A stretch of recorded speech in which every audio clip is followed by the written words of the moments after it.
Guys, should we get going? Should we get going? Yeah. Do the Let's get intro. it, man. No ums, no ums. Bet. I'm gonna do the intro, dude. Y'all ready? Yeah, go. Sir. I. Welcome back, Karibuni Sana, to the next episode 6 of Nomadic Stories, the first episode that we're recording in 2021. So this episode is being recorded from Zambia, the UK, and Scotland. We're super happy to be back recording Nomadic Stories and sharing these amazing people and stories with y'all. So today, we got a very special guest for y'all. I consider him a brother, a very good friend, and he's also a very important part of the Brighton music scene. He's an artist manager, he's a radio host, and let me tell you, he's a certified savage when we go to any party. You know what I'm saying? That last part, what's good, man? Thanks for having Raf, me. welcome, Bro. You're very welcome. It's good to be here. That was a sick intro. You know what I'm saying? Shit. Yeah, goddamn. That's the best intro of the Nomadic Stories, your Nomadic Stories career so far, man. Bro, that was it. Okay. So before we continue, Raf, we apologize to you, and most importantly, we apologize to Esme for taking your time on Valentine's Day. No, it's calm. Valentine. We got plans. Happy Valentine's to you guys, man. You know, even single people need love on Valentine's Day. Yeah, happy Valentine's to people out there. Yo, but people gonna see this episode and like, it's not gonna be Valentine's Day. Valentine's Day gonna be passed. I hope your Valentine's went well. Yeah. Yeah. It's all blessed, man. It's all blessed, bro. Today we're gonna be talking about a couple things. So obviously, like how we know Raf's background, those kind of things. Most importantly, Raf's career in the music industry is what we're really interested in today. How he got into it, but also where he's going with it, his future and everything. And we're just super excited to get into the topic. So, bruh, shit. Without further ado, let's get into it. Dan, so Raf, let's talk a little bit about, you know, what your background is, and then like what's your story, you know, like where is Raf from, what makes up Raf, and like I think that'll lead it a little bit into like how we all met and stuff. Yeah. I mean, you know, you guys know, bro, this is the question that whenever you get asked this question, it's like, like, one, you feel like you've said it a million times. Two, you never know how people react. But you guys, you know, it's calm. We're part of the same family, so it's good. I was born in Belgium. My mom is from Chile and Belgium. My dad is French. After I was born in Belgium, we moved to Bosnia, and then we moved to Kenya, and then we moved back to Belgium, and then we moved to Zambia, and then Tanzania, and then back to Belgium, and then I came out here to the UK, bro. Then I came out here to the UK. And yeah, what makes me, bro, is I think just different cultures, bro. Like meeting different people. I think my girlfriend asked me this recently, actually, like, yeah, what makes your identity? And it's just like, yo, when you live abroad and it's not your home, you know, you kind of just pick up things from other cultures you fuck with. You feel me? Like, or even stuff that's where you are. And I feel like the internet is major for that. Just man, like, if I like something, if I see something like, oh, I like Skepta, fuck it, I might start saying man, you know, like I might start saying in it. You know? I like that. So I think it's a mixture of loads of cultures, and it's a bit confusing for some people sometimes. Bro, it's a proper nomad story right there, man. But dude, I noticed it with you so much. Like, after you moved to the UK, bro, like whenever we meet up, speaking more like a road man, you know. And as well, when I heard you on your radio show, that's when you took it to the next level, man. I'm not gonna lie. He was free. Bro, with the radio show, man, sometimes when you know people are listening, and like you're live, bro, you can't, like, you just say the same shit. You're just like, yes sir. Come on. That's as far as it goes, bro. That's the vocabulary, man. But yeah, with a British guy on the show, Bobby, big ups to Bobby. And obviously when I'm with British people, I don't know if you get this, Lewis, in Scotland maybe, but like maybe you start adapting their lingo a bit. You feel me? Like you maybe say expressions that they say that you wouldn't really say with other people. Yeah, I feel you. There's definitely sayings that I've picked up, and the way I speak is different now a little bit. Yo, Marty, bro, like you just did a podcast with Ez, right? And like, it's about being a nomad and stuff. You guys should go check it out. It's quite interesting. It's Marty's view on everything. You should put a link to it in here if you want.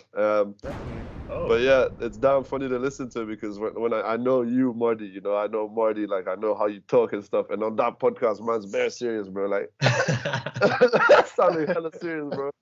Sounded hella sweet, like really nice, well spoken, you know. Damn funny, dude. But yeah, I feel like that happens to everyone, bro. Like, yeah. Anytime you're with Tanzanian people as well, like when we're all together, like the amount of lingo that comes out from way back in Dar is crazy. Bro, yeah. And that's like probably even in 10, 20 years, it's going to be like that. We're going to link up, we're going to be like, hey, VP, you know? It's crazy. Like it just sticks with you. It sticks with you. It's so nice. I really think it's one thing that people that, you know, have lived in different culture and picked up things from all over the place, just because you move a lot and stuff, it becomes like almost a survival mechanism in a way to, you know, get into a new place or be around new people, and you immediately start to adapt to the way that people communicate and speak, just so that, you know, just as a way of self-preservation almost, you know, because being the outsider is very, like, happens a lot to us. And so we pick up like these subtle things, like we don't even pay attention to it, but we just start to fit in easily in places, you know.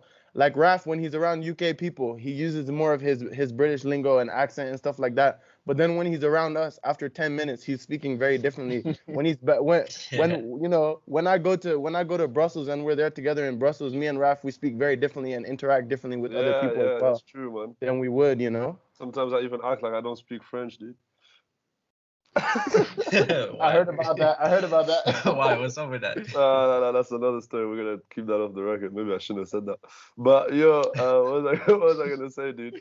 But yeah, what's it called? You know how you said we adapt easily, Marty? Like like when we move somewhere, we find friends easily and stuff. Do you ever feel like sometimes it's even like, yeah, it is easier in a sense because we're just like so well, you know, we've traveled, we know about different cultures. But you guys ever feel like it's almost harder sometimes and it's harder to connect? Like for me, when I came to UK, there's a lot of English people, you know, like from London, grew up the same kind of life. Well, you know, mostly like school and culture, maybe not home and background or whatever, but you get me. And then I found it quite difficult to actually make really good friends from England, man, because I'm just so different to them, and I feel like they don't get it. Yeah, no, I definitely feel that, man. Like, and like, you know, I'm obviously Dutch by nationality or whatever, but when I moved back to Holland, a lot of the Dutch people that I interacted with, I noticed like a huge gap in like being able to connect with them, which was like a crazy feeling. Like it felt foreign, which is ironic because like that's supposed to be one of my homes. Yeah, bro. So like trying to connect with those people was much harder. And then I noticed that I just slowly started to gravitate towards people that had like a similar nomadic background that could kind of feel me. And then once I had that, I was like, I felt like myself again, you know, it felt really good. Man.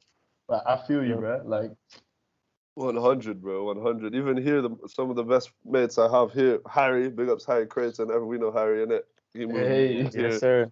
You know, that's one of my closest friends here. And then the other close friends I made here were, like you just said, man, people who grew up nomadic as well. And it just happens, bro. Like, you don't even look for them, nothing. It just they just come to you. Yeah, you man. Know? It's just like, it's like a mag. I don't know, it's mad, bro. It's weird. The earth, the universe just works out. I mean, it's really just like, I mean, it's similar, right? Like if you go to any country, like almost a lot of countries in the world will have like a Chinatown or something, or, you know, a place where maybe a lot of African people live. And it's just kind of this thing that happens a lot where people, you know, find and gravitate towards similar people. And we're just, I know, you know, we're just also a group of people in that sense. You know what I mean? Yeah. It's something that I really noticed a lot whenever I started my bachelor degree 6 years ago now. It seems pretty crazy.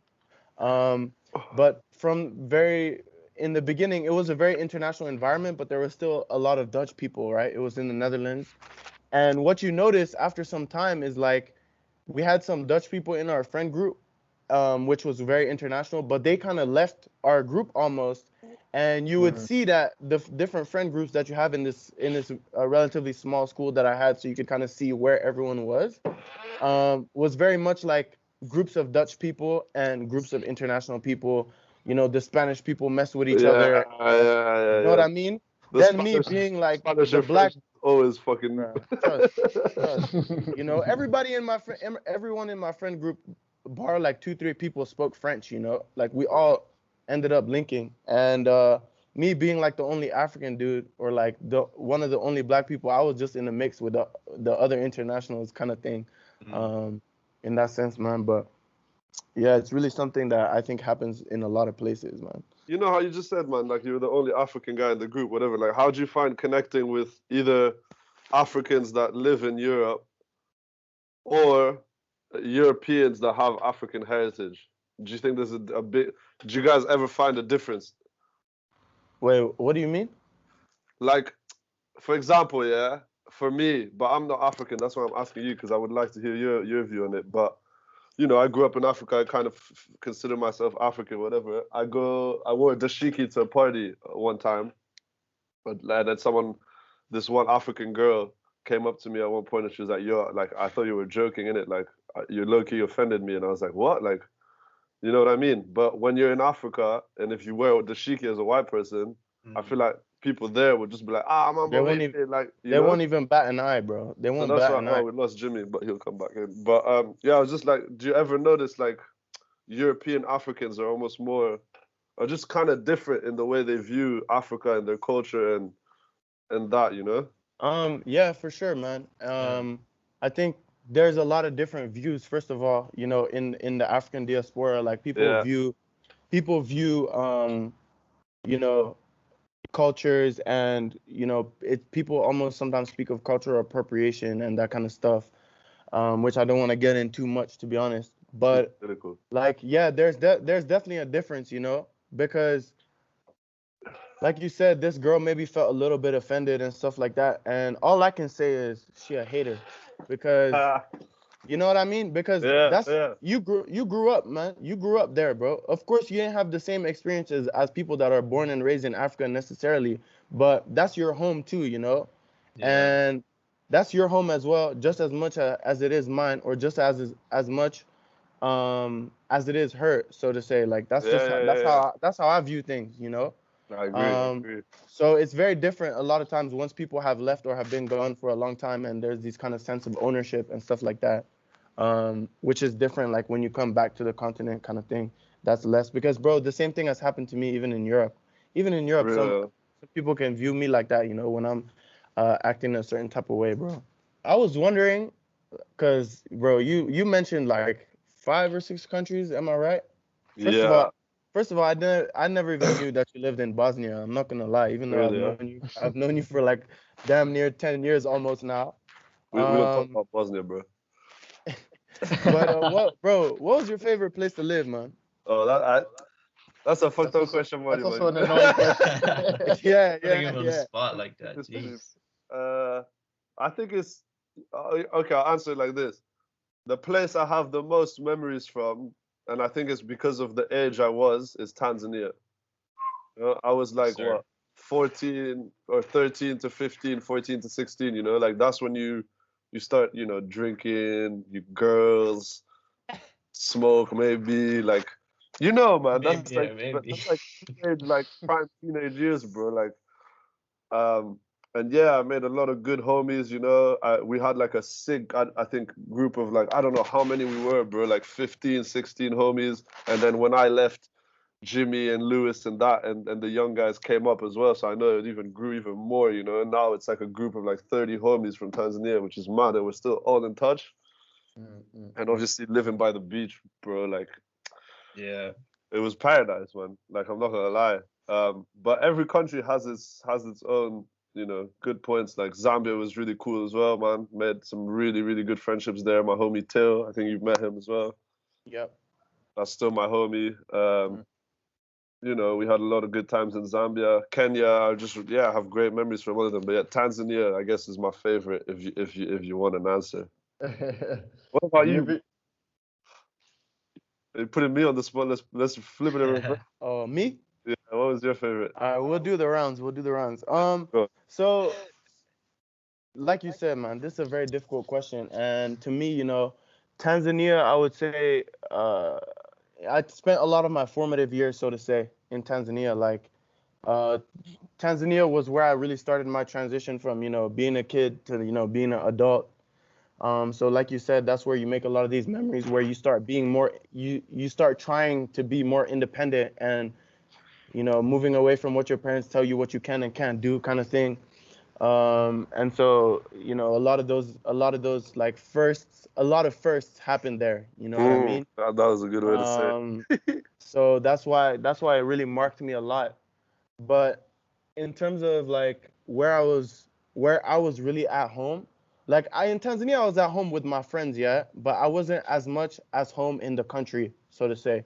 Where I was like the most at home in the country was in Mali, where we lived for 8 years, so also a significant chunk. And we were there from like 7 to 15. And bro, that country, man, I was like a Malian, man. You know what I mean? Bro, I was 10, 11, 12 years old, and I'll just like, my parents are at work, yeah. I'll just leave my house. And I'll just leave my house, put on my shoes, walk, you need to put on edit my some shoes, like badass glasses bro. on body right now, dude. Like, no, listen, let me Hug explain, man. life. Like I would put on my shoes and walk out the house, and I'll just be gone for 4 or 5 hours, just going out into the street, meeting people, hanging out with, making friends. Bro, like I set up a little business. Like I would go in a cab. Oh, I what? would go to the market, dude. I would be getting lost in the biggest market of a city of damn near 3 million people, and I'm just walking around in the market, this kid, and I felt safe. I felt at home. I wouldn't be afraid to speak to anyone, and just that's something that I've almost never found again, so to say, like where I was really happy to just go out on my own and like explore kind of thing. I think that as a kid, man, like you just as when you're a kid, you just don't care, man. Like you don't have anxiety, you don't have No, no stress, you worries don't have like that. responsibilities. And I think that, yeah, I totally relate, bro, Marty. Like, I have memories of living in Kenya, and like, I didn't go to the market, but I would go on the street, on my street, which was pretty Right, intense right. for me, bro. I would go on my street and just go get like sugar cane and stuff. And I remember just Yeah, running man. up and down the street and just chatting to everyone I would see, like, and then everyone just knew me as like, Mzungu. Like that, I was the Mzungu of the block, bro. Like I was that kid.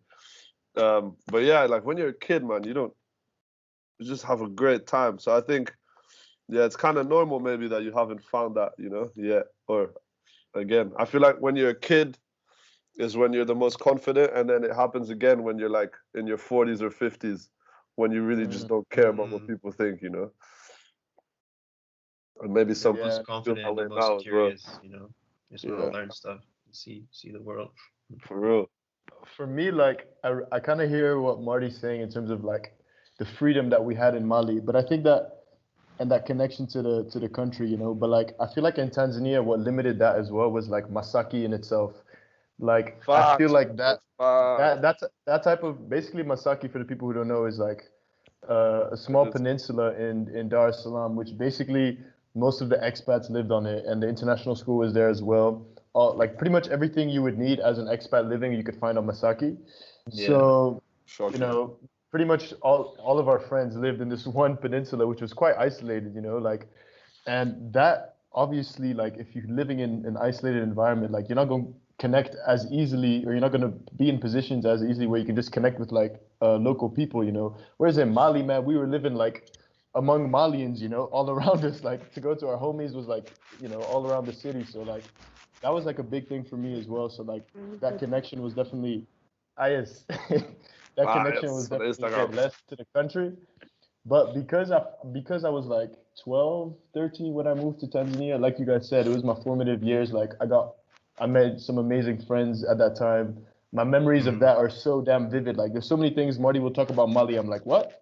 Was I Yeah, there? Like, Yeah, I bet actually. so like in that sense, like Tanzania is like printed on me a bit more in that way. But very different experiences, two very different time points. You know what I mean? Yeah. If I have to say, I'd probably say Tanzania in a sense. It's a tricky one. hard, man. It's I'd abstract. say It's the UK, abstract. it's a sticky one still. Yeah. It's a sticky one still. Yeah, I feel Yeah. like that specific age, that time when you're like a young teenager, has to do a lot with like how connected you feel to a place, you know, because you're just making so many memories in those moments. It's kind of my realization over the past couple months, and especially I think with doing Nomadic and stuff, because we're so like based on trying to share experiences from different people that have lived in different places. My personal experience is pretty different. Like, I'm Tanzanian and Scottish, and I was born in Scotland, but I've lived in Tanzania my whole life.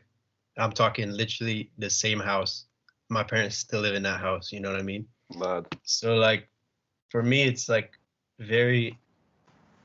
it's weird because I feel like I still share the same experiences as like some of my friends, like you guys that are like, you've traveled, you know?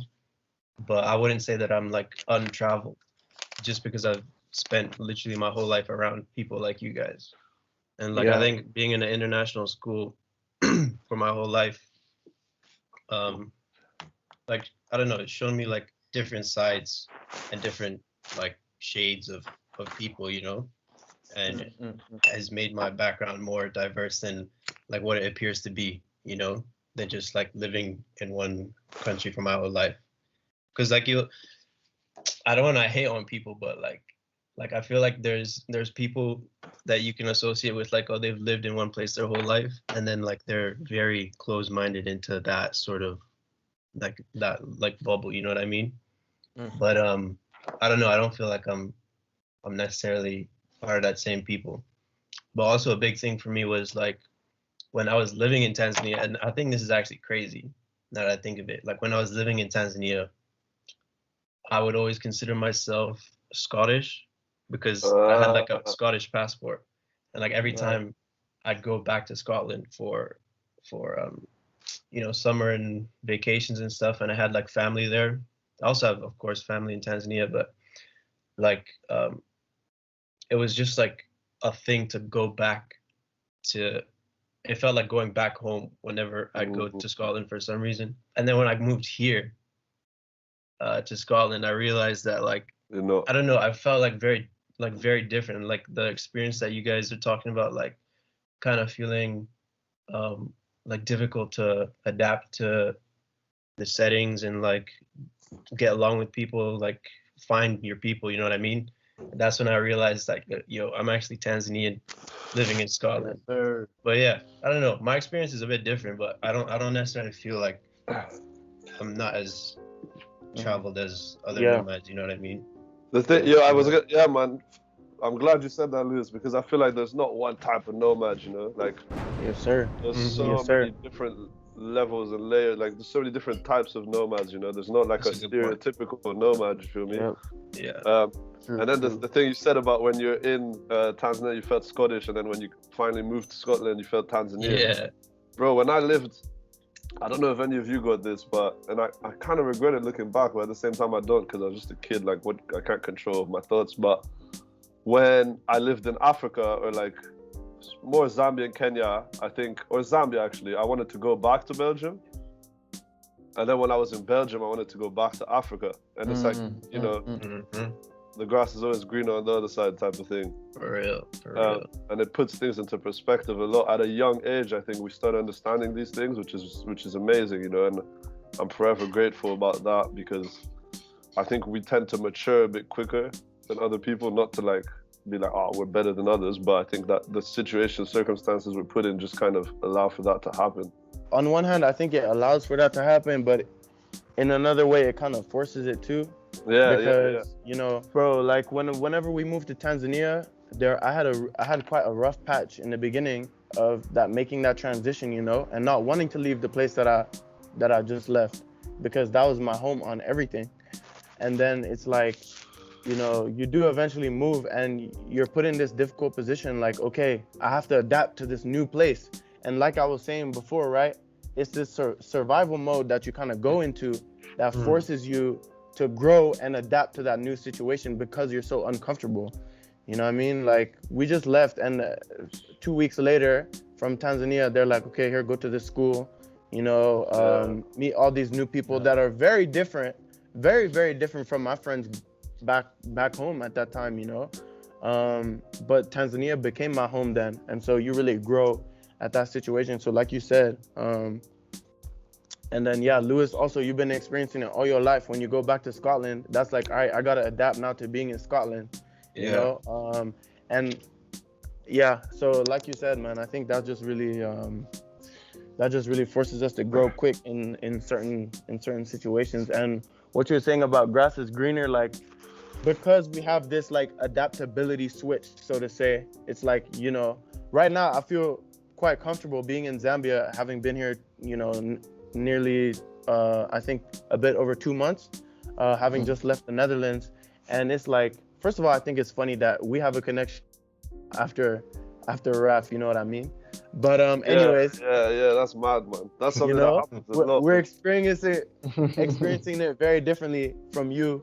But you know, we still both got love for the place. Yeah. But like, you know, we adapt to this new place so strongly, you know what I mean? So then it kind of becomes our home, but then we start missing the old things. Then you go back to the new place, you adapt, fit in there again. The things that you were missing now are standard again, you know what I mean? And comfortable. Right. And you don't even think about missing them. Now you go to a new place and you start missing those things that were routine again, you know? Yeah. I think it's just like a symptom, bro. And once we got the means, you know, I know all of us, we're gonna be traveling a lot throughout our lives, man. It never stops, bro. It never stops. No. Guys, you know, I think we can talk for the rest of our lives about moving around and sharing stories on that. But Yes, I sir. want to get a little bit into the music side of things, a passion that all of us also share, and that I know a lot of our listeners share as well. I know that, you know, music is part of the nomadic lifestyle, and with that also comes very different types of music that we pick up from all over the place. So first off, like, just to set the scene a little bit, because I kind of know how Raf got into music a little bit, but you know, so Raf used to DJ our high school parties, and let me just tell you, that's why I was telling you, man. He's a savage. He's a certified savage when it comes down to it. But Raf, tell us a bit about like how, you know, how you got into music and eventually how that led to you, you know, deciding to go into a career in the music industry. Yeah, man. And so obviously growing up, like you said, you're just exposed to music, and I had parents who just loved music. And I think when you live in countries, you know, like if you're always moving, you're always exploring. You know, as a family, you're going on safaris. You know, you long road trips and stuff, and there was always music bumping in the car. And then I think my earliest memories of music are probably from Kenya, bro. My parents used to love, well, they probably still do, Eminem, 50 Cent, Biggie. No way. Oh yeah. Which, yeah, I was Okay. young, bro. I was young, and I was just sitting in the back seat like, I love it when you call me Big Pop. Like, Hey, yo, Lewis, drop that tune in. Oh man. and then what's it called? Yeah, man. I really liked music. My parents were made friends with some musicians in Kenya. One guy called Nameless. I don't know if any of you have heard of him. And he used to come around the house a lot. And he had one of these cars that had you know, those lights that used to come up like that. Oh yeah. Damn. Bro, I Okay, thought that was okay. the coolest thing, man. Me and my brother were like, yo, this guy's sick, bro. Like, yo. Yeah. So like he became kind of like a uncle, so to say, you know. Oh yeah. And then I just saw like he was kind of an idol as well. So I was like, yeah, this is sick, whatever. I didn't really think about making Korean music at that point. But then anyway, my dad DJ'd parties, like for fun. That's how I got into DJing parties. I started DJing, and then I started DJing loads in Zambia, doing house parties, Tanzania. Then I tried to produce a bit in Tanzania. I really liked it. I wouldn't say I was very good, and I don't think I had the patience. Lewis, I'm sure you know, man, you need patience to make Yeah, beats. man. I What don't kind think of what kind of beats were you making in the beginning? Like, what were you starting off with? trash. Just trash. Nah, I wrote my remember. Just like the sounds. bro, kicks and snares, bro. What do you mean? Yo, send us Straight away, something. Send us a little preview so I we can lost let the everything, listeners bro. hear. I'll try to send you something, but I'll have a look. But yeah, I was Yes, sir. unable. I was just on Ableton loads, man, in like 10th grade. I remember just always on Ableton, blah blah. DJing was sick, and I just loved seeing what music does to people, really, man. And sharing music with people, and like when you share a song with someone that they don't know, and they like it, you're like, yo, that's one of the best feelings. And then the same thing if someone shares music with me that I don't know, and then I like it, I'm like, yo, this is lit, man. And then you build a connection with someone so easily just because of music. Like, music connects people like this, man. It's like a universal language. And then I moved to Belgium. I kept making beats. Hold up. I'm so sorry to interrupt you, bro, but like you just got me thinking, right? What you're saying about this like universal language. I think to an extent with all of us as well, right? That's something that we've experienced a lot, bro. Because, you know, you go to a new place, and I've had it, man. Like one of my best friends, like from college, right? We connected very strongly for the first time over old school hip hop, you know? Yeah. So I think it's something that all of us have used and experienced in a way that when you're getting to a new place, like once you find these people that they're vibing to the same stuff as you, that you can really connect on a higher level. And I think it's just another language that we, you know, nomads have used when we're going to new places. Yeah, 100, bro. 100. I think that's it, bro. Just realizing how much I love music, how happy it makes me, and then starting to understand that, yeah, you can make a career out of it, you know? And I think that was in Brussels when I got a gig at a club when I was 16. And like I got paid 50 euros, which isn't much, but at the time I was like, shit, man. You know, you can get paid for this? Like, damn, like, okay, cool. Yeah, dude.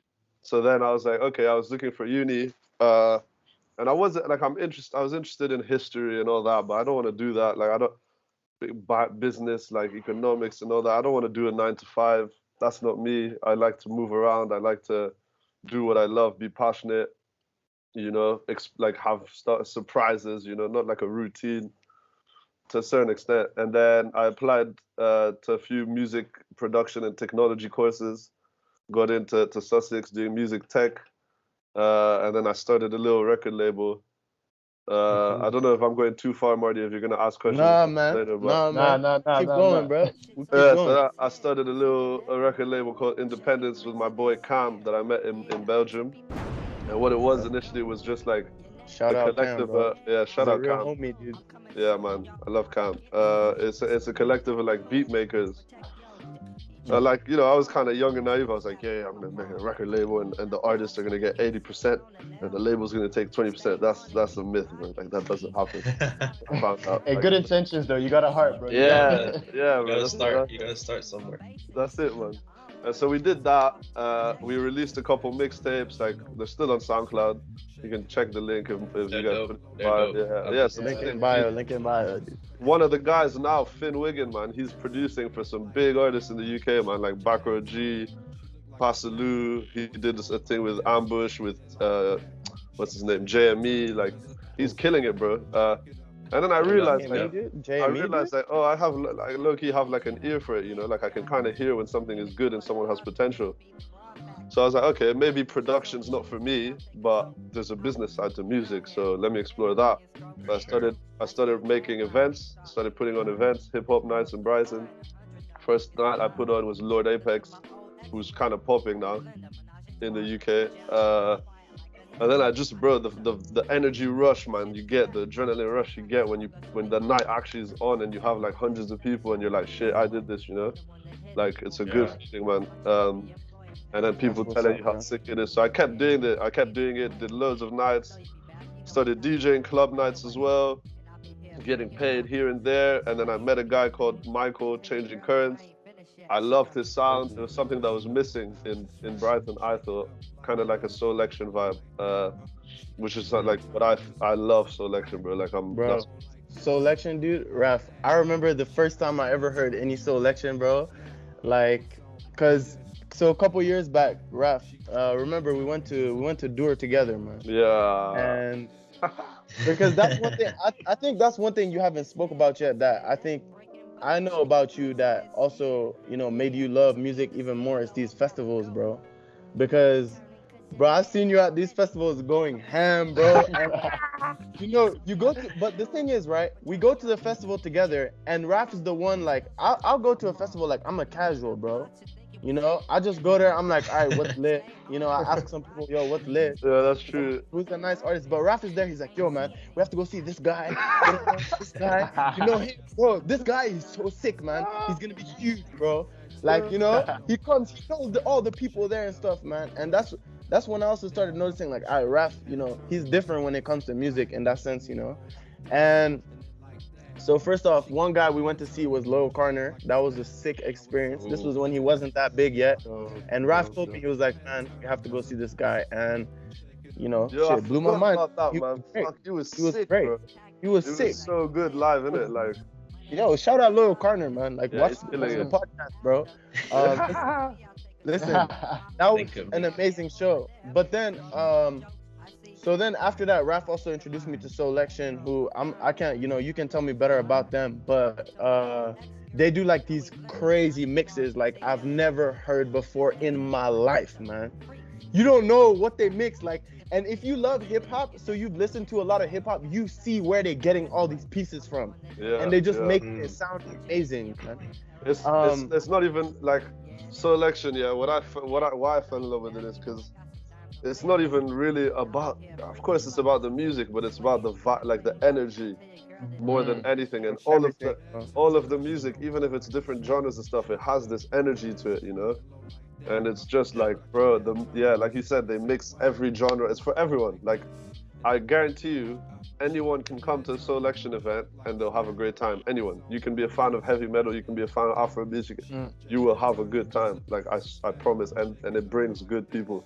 But yeah, you're right, Muddy. Festivals, yeah. That was a big thing. Because I think when I was a kid, bro, I was obsessed with like going to clubs. Because I DJ'd and I couldn't go to clubs. So I was hungry to go to clubs, you know, like so hungry for it. And then when I finally got to go, I just went ham, bro. I just went ham. I went crazy. And yeah, it definitely helped, man. Like it definitely made me realize like, yo, I wanna be behind the scenes as well. I wanna be on that stage, you know. Yeah. I wanna see that crowd. Bro, cause that's the thing, man. So this must be at least 4 years ago or something. And this how you inspired me with this, man. Because I remember at that festival, we were smashed, of course, bro. Like we were off everything, man, like gone. And I said to Raf, I was like, dog, listen, man, we have to come again next year, bro. And he was like, he told me, he said, nah, bro, we're not going next year. I've gone for like 5 years in a row right now. I've gone for like 5 years in a row to this festival, or 5 years total, whatever it was. And he said, yo, next time I pull up to Dur, bro, I'm gonna be on the stage there, man. He told me I'm gonna be on the stage. He said, I'm gonna bring you. He said, I'm gonna bring you with me, bro. We'll save the claps for when I'm actually on the stage, yo. Yeah. He said, I'm gonna be on the stage and I'm gonna bring y'all, dude. I said, whoa, all right, man. Like, let's see it happen. And lo and behold, man, like, we're gonna talk about it much more today, but like he's working towards it, and you know that's really awesome. Yeah, man. Respect. Yeah, for real. I mean, even with you guys, I know you guys went Wuha, and like that was a massive like experience for you guys in it to connect and all that, and kind of like I said, like Jimmy and Lewis and your grade kind of coming into the crew as well, you know, and everyone mixing together, man. Festivals are a beautiful thing, bro. It's just like all these energies, you know, that kind of come together, and you're all in love with the music and the environment and, you know, the party and the, you know, the alcohol. It's a different world, bro. Yeah. I think you need to experience those kind of things as like an artist. Like you said, Raf, I think one of the biggest things about music and just like, I guess, art in general, but mostly music, is like the way that you can make other people feel. And like, I know, for example, when I was at Wuha, like obviously we're all having a good time and stuff, seeing like Travis Scott, you're like, holy crap, this is an insane experience. And you see everyone around you like just going crazy, like enjoying themselves, and you're like, yo, I want to be able to do that. I want to be able to feel that, but I also want to be able to like give it to other people, you know what I mean? So I think that's what really kicked me into like gears of making music again. I think after Wuha, I was like, damn, maybe I should think about it a bit more seriously. You know? Yeah, for real, man. Thank God you did, bro. Lewis, for real. Because me and Lewis, bro, like we were in the same football team at IST for like 2 years. Yo, I was gonna say, and like I was telling Marty the other day, like I liked you and you liked me, I hope, but like we didn't really talk, bro. Like we didn't really know each other like that, which is fucking crazy that now we're doing a podcast and like Right. Lewis was just the best defensive midfielder in the team. Like that's how I knew Lewis, innit? Yo, come on. And we needed him in the team. And now it's like Lewis is one of the best producers I've heard, you know? It's mad like how you grow. Yes, And sir. yeah, man, it's crazy, bro. It's crazy. Yeah, and yeah, big ups to you, Lewis, because you're killing it, bro. I had no idea. I had no idea that you made music. Wait, really? Until like 2-3 years ago when Marty started showing me a few beats we were making and stuff. And then I was like, damn. And then I saw that you started your Insta page and we're uploading beats, and I was like, yo, this is fire, bro. Well, yes, sir. I mean, yeah, it's yeah, man. I mean, I was even gonna ask you like because was music there first, or was like football there first? Like, how did you go through? Yeah, good question. Yeah, I think football. I loved football, man. Like I think I definitely wanted to be a pro because I was a goalie. And I wasn't too bad, bro. Like I would always make the team wherever I went, you know. So that was the sign. Mr. Veronesi's team. Yeah, Mr. V, bro. And even when I moved to Belgium, like there was tryouts at the school. It was a massive school, and I managed to get in the team, whatever. So I was like, oh fuck, man. Like I was debating maybe trying to go for a scholarship in the US, like for football. But then I was like, do I really want to be an athlete? Like there's a lot of risk, and I think, I don't know, music probably brings me more joy. And I think a major thing with me is I like to bring joy to people, you know, make people smile. Yeah. You can only do that to a certain extent with football, you know. With the music, you can definitely impact a lot of people's lives, man. But just coming back to the festivals, man, like I think, you know, the ones that we've gone to, Wuha Festival, biggest hip hop festival in Holland, like these experiences, for us at least, they've been like transformative, man. They've been like really transformative. Like you go to the festival and when you leave, it changes you. Yeah. It really changed you. Nomadic was made like Nomadic was made because big part of it was like the seed was planted there for sure, man. Yeah, sure. On that trip when we all came together. Like when we all came together there, that's what let Nomadic come to be, man. And it's funny because Raf, what you're saying, like that experience that, you know, what you was telling me at that festival at Dur, it's really crazy because Eric told me the exact same thing, man.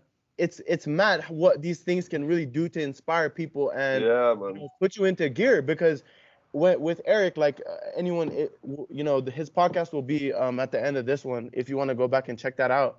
But like we're at Tomorrowland together and the music is banging, we're lit, we're having so much fun, and he's like, Marty, I want to be that guy, man.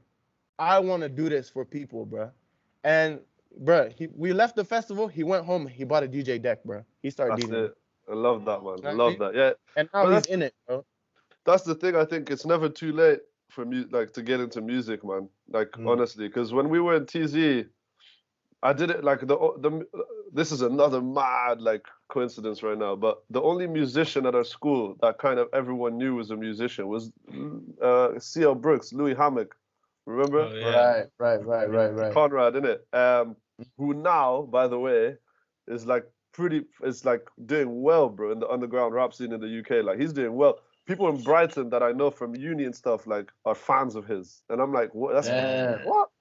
And like a couple events I've played at and organized, he's been to, you know, he's performed some, and it's just crazy. Like, that's just crazy. But yeah, the fact that he was kind of the only musician we knew. I had no idea, Jimmy, you rapped, you know. I had no idea Eric was trying to make like music. I didn't know Lewis, and like Julia was kind of on that path, and now she's doing well, you know. Pradna I saw recently is starting to post videos of her singing. Like, damn, it's crazy, bro. Man. I mean, that's why I think that's why Nomadic exists, bro. It's like, you know, everyone is on all these different paths that we all don't know about. And like, it's just, you know, we made this thing to connect people and stuff, man. Now you getting more connected with us on these things. Like, you know what I mean? You're talking to us about people that we might not have known. You know, we probably reach out to them at some point. They see what we're doing. They hit us up, you know, and to kind of go from there. But I want to get into your, you know, I guess this is kind of your next phase after, you know, DJing a lot of parties and organizing parties, which is like you're managing. So you're managing right now, changing currents. I just attended one of your online parties. It was super lit. That's fun. COVID Yeah, that party, was tight. COVID party. Yeah, I that's think fun. I think I'm gonna say it here first. Like we're gonna have a nomadic online party. It's gonna happen. Yeah, do it, man. It's Uh, definitely gonna happen. it's definitely gonna happen. Bro, Raf, it's- you're not gonna lie, we felt so inspired. Me and Marty was sitting there, he was Yeah. like, he kept turning the screen. He's like, bro, look at these people getting so lit. You know, I was like, yeah, this bro, is I it. had This no is it. idea, man. Like that was his idea. Like he was like, yo, I want to do a Zoom party, and like often we're like, I think like, oh, like do a live stream on Twitch or YouTube or whatever. But a Zoom party is way better because you get to see people, man. It's like the closest experience to a club. And you have the chat room, you know, and people are just like, yo, where's the toilet? Like, where's the smoking area? Like, all this shit, you know, it's funny, man. And then, I think and then he did one recently, like he got asked to DJ one Friday night. So I went to check it out and it was Oh, as sweet. lit, man. Like, people love it, bro. People Yes, dress sir. up, Crazy. you know, people put lights in the rooms and shit. Like, it's fun, bro. What's up? I think it's kind of I don't want to say future. I want to say present of events in a sense, man. Like of a club Yeah. night. Like that's what I feel like more people should do it. Yeah, Bro, you like, gotta make do with what you got right now. Like, bro, people were getting hammered, man. Yeah. There was There was even a dance battle. That's insane. No That's way. insane. Oh, That's bro. insane. Lewis, this online party, Lewis, it's like something I've never seen before, bro.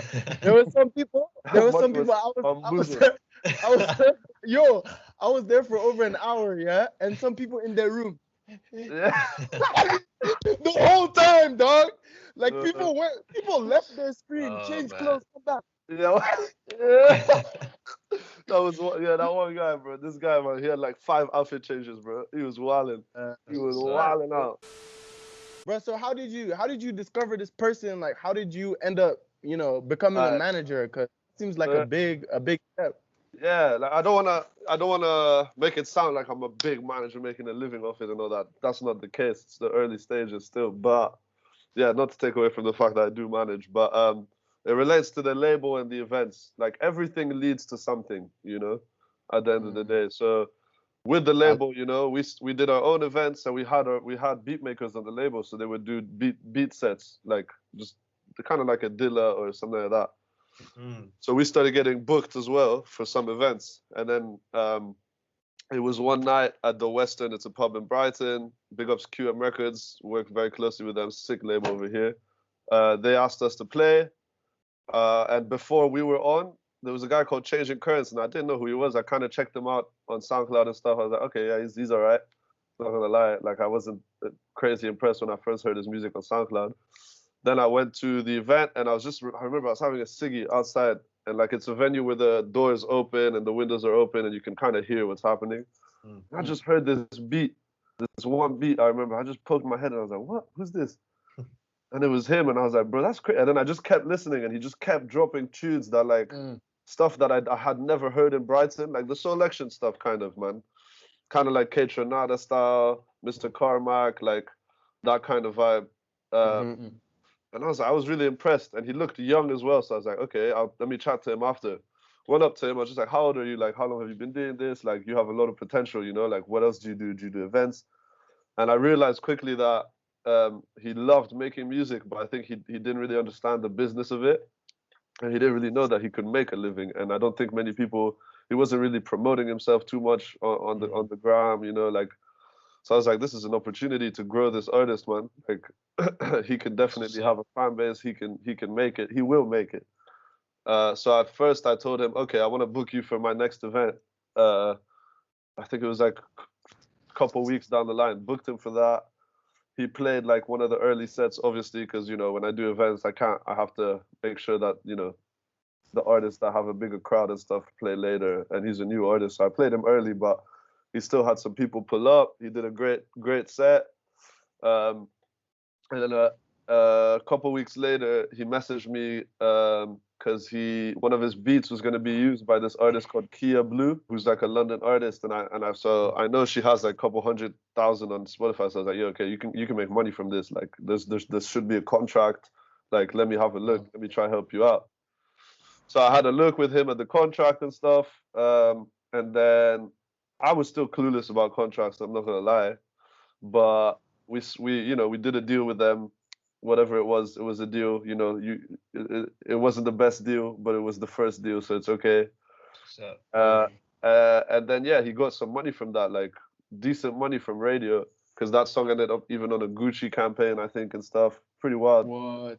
Yeah, That's and then yeah, and then I think we just kept working together, and then at one point I was like, yo, bro, like, should I just be your manager, like should we do this? And he was like, yeah, man. So then we started working, man, like really started working, and I was like, yeah, you need to take it more seriously. Then I managed to get him booked for a lot of gigs around Brighton, because big ups Offie Mag as well. Check out Offie Mag. Lewis, I think you should definitely check out Offie Mag. They've done some stuff in Scotland with some Scottish artists. Yeah, they're like a underground hip hop magazine. all right. And they're really, really cool, Offie Mag. Anyway, and they do events as well. They've got quite a lot of clout in Brighton, so whenever they do something, it pops. And they kind of made him one of the resident DJs, bro. So he was playing all these events, and then we ended up somehow getting booked for, you know, High Focus, like the 4 hours and all that. The UK like hip hop, pretty like pioneers. We get it booked for this, so like we're like, fuck, man, like this is actually going well, you know. People started knowing about him. He did one set in a small bar that just went crazy, like Selection energy, bro. Wow. People were going fast. So I was like, yeah, man, like we can do this. And I think he started understanding, I can do this. I can really do this. And then we released our first project that did well, and now we're just working, man. We're just working, and he's growing a fan base, and it's nice, man. It's great to see. Even at that Zoom party, bro, like there's some people we don't know. There's some people you don't know, and best when you see people you don't know listen to your music. And I'm sure Jimmy, Lewis, you guys can relate to that, man. Like if someone shares one of your songs, one of the We.Nomadic songs, and you're like, who's this? You know, and you're like, that's fucking dope, man. Like this person, they like it, and that's when you realize, it's working. Like whatever we're doing is working. Let's keep doing it. So that's how I got into it, man. That's dope, man. And like what I don't know, the idea of like managing, I think it's cool because like before you were talking about how, you know, there's a certain joy that you'd like to give to people through music, you know, sharing new music. And now you're doing that. You're forming a career based on that, right? You're making and you're helping someone else as well. So like you're sharing someone else's music. It's giving you joy. It's giving them joy. And that's a dope thing, man. Honestly. Yeah, man. I respect that a lot. I respect that. Appreciate that, bro. Yeah, it's mad to see, bro, like how far he's come. Because just how far he's come, man, and how hungry he is, and how much more he understands about the music industry, and how just how it's gonna work. Like I know it's gonna work, you know, like labels are starting to approach us. Like it's exciting, bro. Yeah, it's exciting stuff, man, for real. I know we had Changing Currents on for one of our Who Dis Wednesday. Yeah, you did. Like, you did. Big ups, actually. Of course, man. Like that's what we do this for, man. We want, you know, we want to put people on our platform as we can, you know, whatever that does for them. But I really noticed like his energy as well is so sick, man. You know what I mean? He has this energy, like he's so likable, bro. And then combine that with the music, like he's a great, he can really be a big artist, I feel. Man. Did that, like that kind of, I don't know, that confidence that he clearly has, like was that there in the beginning as well, or did you see that build to how it is now, like how it was? I think I definitely saw it. Like he had confidence, no doubt, you know, and he suffers a bit of anxiety sometimes. So I think that doing gigs and realizing like, oh fuck, like people are vibing to my music or vibing to my DJ set, because it's not necessarily always his music, but people are vibing to me essentially. That definitely grew his confidence, bro. Like this guy, man, after a few events, my guy was like fucking on tables, like all with a mic and shit, always bringing like a bottle of Prosecco on stage, you know, like talk. And like as the more gigs he did, the more he would talk to the crowd. Okay. And then he started realizing, because he's still exploring himself, like he's young, man. He just turned, I want to say 20. What? So he's still young, and he's still trying to fully grasp what he wants to make, what he wants to sell. And it's fine. Like it's totally cool, bro. Like he's discovering himself, and that's what's awesome as well. Because I think a lot of the people that follow him now are watching his growth, his progression. He's damn confident now, dude. That's a really important point. Like, as an artist or as anyone really, like, you're not obviously gonna, well, I guess some people might, but you don't necessarily start with what you end with, you know what I mean? And like what you want may not be what you have right now. Like the sound that you want to get to is not what you sound like now. Yeah. But you just need to like keep going, keep like releasing stuff, keep like doing your shows and building that confidence to explore, you know. And I think that's something I definitely can relate to. I think Jimmy as well. Like when we've talked about making music and stuff, like sometimes I've made something, I'm like, yo, I don't know if I really like this, but we just need to like put it out and then see what other what the reaction is from it, you know. That's the best mentality, Lewis, bro. Honestly, I think that's one thing he struggles with a bit sometimes. Like if he doesn't like it, he's not going up. And I understand, but I think perfectionism can sometimes lead to your downfall, low key, man, because then you're not releasing. And as a musician, you have to be constantly releasing, bro. Like look at Russ, man. Russ was doing weekly releases on SoundCloud, bro. Every week this guy had a track out, you know. That's how he made it. That's literally how he made it. That's why he has no limit. And you can hate Russ as much as you want. He's the fucking GOAT at what he does, bro. Like he is a business mogul, bro. Yes, sir. I don't think I'm a fan of him as a person, but I respect his like business ship. That guy, man, he's an inspiration, honestly, bro. And yeah, just consistently releasing. Just be like, fuck it, I'm gonna release. I'll work on the next one if this doesn't do well. Bang, bang, bang, you know? Yeah. Man, that's one thing I struggle with a lot personally. Like me and Lewis talk about it all the time. Like there's so many tracks that I've made that like I'll show Lewis, I'll show Marty or whatever, and then it's like I struggle to put it out because I'm like, I don't know if this is my sound yet. But I feel like, and then I also acknowledge that that's a problem. I'm like, I should still just put it out and see how other people react and see how I feel. It's also better for my confidence, but I still have this like thing where I'll make a track and then I'm like, fuck it, let me go to another one and see if I can get it better and better and better. But like you said, Raf, I think it's something that is, perfectionism limits you, you know, and like I try to work on that as much as I can for sure, man, but it's difficult sometimes for man. Yeah, I think with time, innit? Yeah. I mean, this is something, Raf, like this all relates to something that you alluded to earlier, you know, when you said that you know, you got into DJing and then you just said, okay, we started Independence, so the record label. Then we had an event, we met Changing Currents, and it's just like you said, it's this idea of like doing stuff and one thing leads to another. Yeah. And I think that's something that all of us have really started to clock. I think kind of in recent years, you know, because in high school you don't have it so much because you're quite limited in what you do and like your exposure to the world and projects and stuff like that. So now, exactly. So now that we really got more of this freedom in our lives, right, to, you know, pursue what we want to, it's kind of like, you know, we always have to put ourselves out there and that's going to lead to something else. So it's the same with music, right? Like you got to keep dropping, and some people, you might not think that's your sound, but then you might release it and that song might change somebody's life. That might be a song that they play on repeat every single day, man. Like there's some artists, I know that some of the songs they release, that's not even their best song, or like, you know what I mean? But I'll be listening to it like 5 times a day. Bro, you know what I mean? And that can really happen. So it's just to say, like, right, like we always gotta be trying new things, and like it's with Nomadic, yo. It's with Nomadic as well. I clocked it. Like when I knew we was onto something, it's like you know, the first day we started this, like last year, back when COVID just started and when we were just on lockdown, and when we really started pushing, like, all right, we just gotta make it happen. We just gotta make it happen, because once we start something, even if it's not as however we want it, because we're talking too much. What is the final product gonna look like? What are we gonna do every day for Nomadic? What is every day, man? And then one day we said, fuck it, bro. We just gonna run it, and it's gonna lead to the next thing. And then I feel like that's a problem with creatives, though, like talking too much. And I think I've done it. I've done it, bro. Everyone's done it. But you're so right, Marty, bro. Like it leads to fucking nothing. Yeah, man. You just have it's to about do it. doing, bro. Yeah. And yo, you know what? I just pulled up your IG, We.Nomadic. I remember, Marty, this summer when you guys hit a K, that was massive for you guys. You're now at 1.4. Easy, light work. And it's growing, man. You know, like that's it. That's literally an example of that, you know? Yeah, bro. Yeah, we're getting back on our feet. right now. Sir. This year. For real. For real.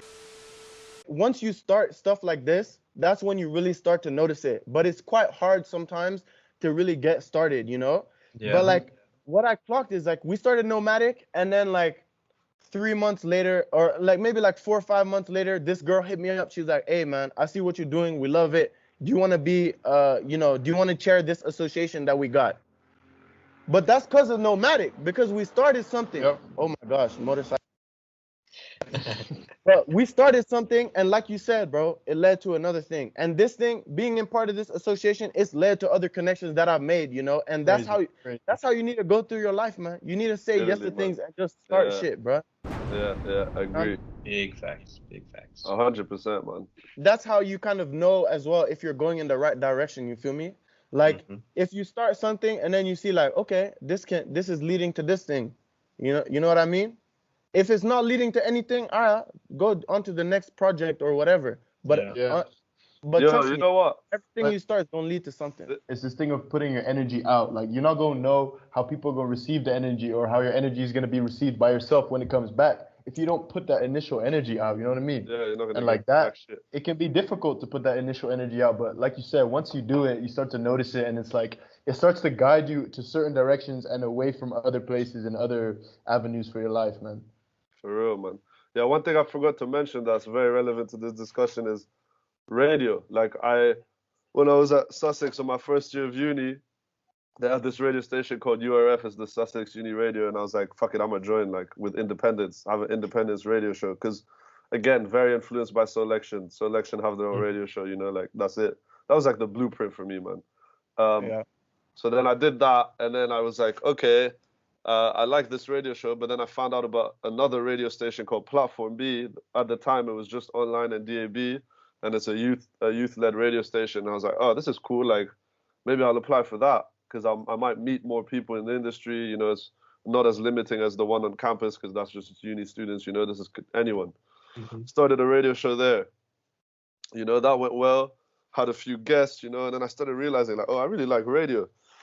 And the radio show was broadcasted from a music venue, and that's the music venue I was doing my events at. So while I'm broadcasting my radio show, the manager of that venue was working at the venue. So I started talking to her, started, you know, making that connection. Then now we're like, we're colleagues, I guess, in a sense, because we work on events together.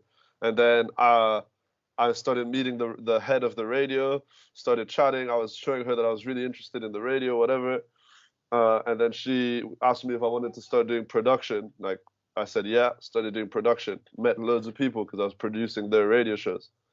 Then I did that radio show for a while. Then it led me to even more opportunities through the radio station. I think she just noticed that I was quite, you know, into it. And then there was a music festival in Brighton called The Great Escape.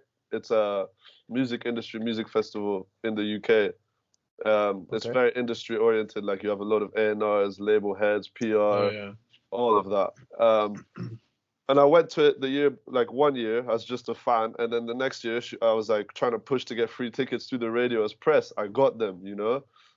Interviewed some people. I interviewed Celeste, who's now #1 in the UK. Bang. Yeah. I met M Huncho. I went up to him after him. Oh, shit. I just went up to him and I was like, yo, can you record an ident? And ident is like, oh, you're listening to Platform B. He did it, you know. I met Gerald Van Daal from Selection as well. Ended up just walking around Brighton with him a bit. Like, things just linked to everything, you know. And then after that, I met a guy called Bobby, who I work with now. And he manages this duo called Frankie Stew and Harvey Gunn. We started, he was an inspiration for me because he's a manager and he started young as well, and he's quite successful. We started working together. We did an event or few together. He had a radio show. I wanted to take my radio show more seriously recently. And then I was like, yo, Bobby, why don't we combine? So now we've combined, and that's the new show now, the new society. Well, it's not a new show because he was doing it before, but now it's like a new version of it. And now we have a team. It's me and Bobby presenting, and we have three other guys working behind the scenes.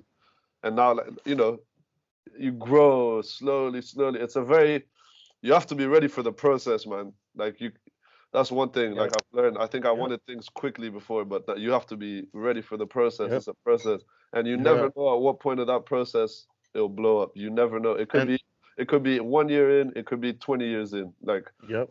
but the point is, Bruh. trust the process. That's Cliche the as that thing, is. man. Joel Yeah, man, Embiid, yeah. Joel Embiid. Trust the process. That's it. But nah, bro, Raf, like that's the thing, and that's one thing I think that all of us are learning as you know, as we're developing Nomadic and what that's going to be, is like we have to love the process, and that's with everything. You have to love the process, man. Yeah, man. Like I, you know, I always relate this to the gym. Like I'm looking for certain, you know, physique ideals and abilities that I want to, you know, create and build in myself. But just because I can't dunk the way I want to, you know, doesn't mean that I love going to the gym any less. You feel me? Like I love going there every single day and destroying myself, bro. And relating that back to Nomadic, it's like when we're trying to figure out, okay, what is this going to be? Where are we going? It's like I just love sitting with my friends and having these conversations. And that's the process of, you know, what is Nomadic? That's it, just having these conversations like, oh, you know, what are we going to do next? How can we figure it out? And like, you know, just doing these things and figuring it out as we go. Like, that's what I love. It doesn't matter if Nomadic has 20K now, 20K followers or less than 2K, you know, like I'ma just love doing that with my friends always. And that's the key, I feel, man. And like you said, bro, like, you know, you're getting these achievements, but you love, you know, making these connections with people, doing this thing, trying out this thing for the first time, and it just leads to stuff. But if you didn't love, like, you know, linking up with people, reaching out to people and stuff, like you would never get to that radio show type of thing, you know? Yeah, 100, bro. 100, man. 100, bro. And even this Offie Mac guy, like I remember I met him, the founder, Greg, big ups. Met him like my first year of uni here. I just went to some fucking networking thing for Brighton musicians, met him there. And I just remember him telling me like the idea he had for the mag before it was even a thing. Wait, what's the mag? What's the mag? Offie mag. You, bro, when you came to Brussels, I gave you one, and then it's like you're one of them. Oh, bet. I have let it. Let me get one real quick so I show you. Hold on. Dang, I have it. Yeah, guys. So it's this magazine that Raf told me about. I think they highlight like a bunch of artists and tell a bunch of cool stories and stuff. And I was in Brussels with him, and he was like, "Yo, I got you, dog. Like, I'm gonna give you this copy. You can borrow it, but you gotta get it back to me, dude. You know." I was gonna mail it to him. But bro, look at this. I left it at my friend's house. There's these little mags like this, bro. These guys, man, they killed it. Absolutely killed it. Greg and Matt, little mags like this, double like two sides like that, and then I bet.